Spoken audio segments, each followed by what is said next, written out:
had a chance to talk to one of the parties of World Numismatics. They're one of the people that are involved with the U.S. Mexican Numismatic Association convention, and they had some really cool coins to show you, our CoinTelevision viewers. Well, we host the show every year here in Scottsdale, and we bring a big inventory of coins, world coins and Mexican and Latin American coins. So we come and set up and enjoy the talks and the exhibits and be a part of the community here. Great.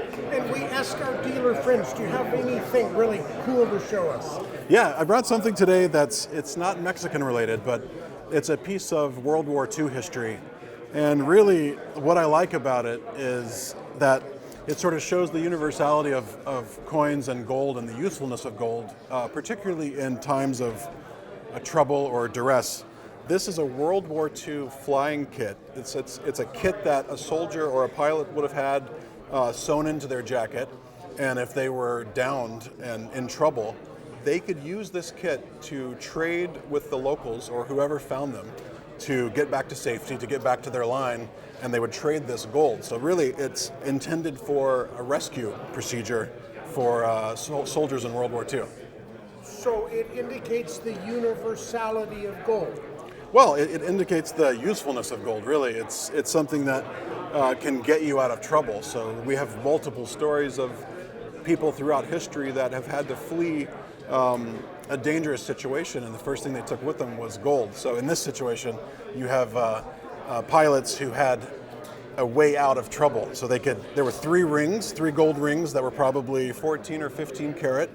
Looks like 3 half sovereigns, 20 francs, and a full sovereign. And talk about the 20 franc.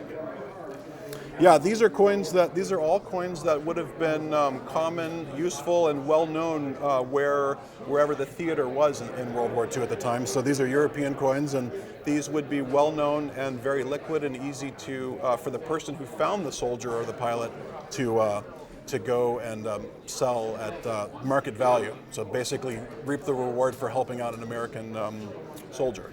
Show the sovereign too. So this would have been sealed. This is sealed rubber, and so we cracked it open to confirm what was inside, but it would be sealed just like this and then sewn into the jacket of a pilot. And what are the coins worth, and what is it worth as a collector's item? As a collector's item, this is something we sell for around $2,500, which, if you think about the amount of history and the variation within this piece of history, it's actually quite a modest price.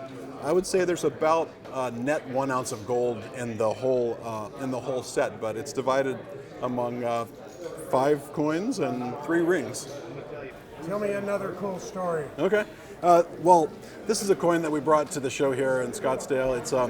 It's a Roman silver denarius of Cleopatra and Mark Antony. So, it's one of the most popular historical stories and maybe history's most famous couple. Cleopatra, it's interesting on this coin, it's a Roman imperatorial coin. She's actually on the obverse of the coin, sort of showing some of the power dynamic that she may have had over Mark Antony. But it's just a tremendous piece. It's very widely collected worldwide, and it's something that lovers of Roman history and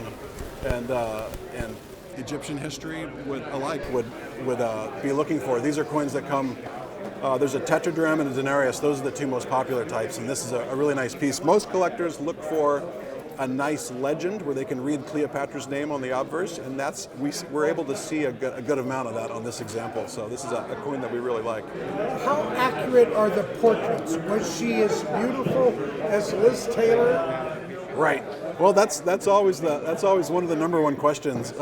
I think if you look at this coin closely, you actually get a pretty accurate depiction of her portrait, and that really tells us that shows us that ancient coins are not only coins, but they're actually depictions of portraits and political stories and all sorts of things that you might not find in a book. So that's part of why coins are very important to ancient history.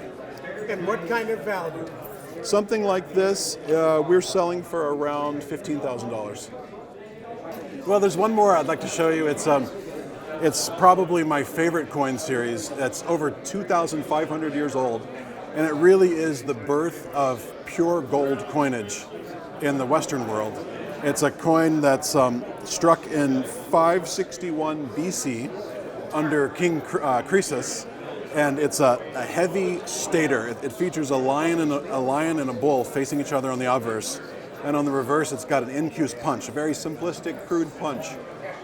One story that I heard about the significance of the lion and the bull is that, and I like this translation or this perspective on it, is that the lion represents gold and the bull represents silver, and so they're facing each other, but they're separate.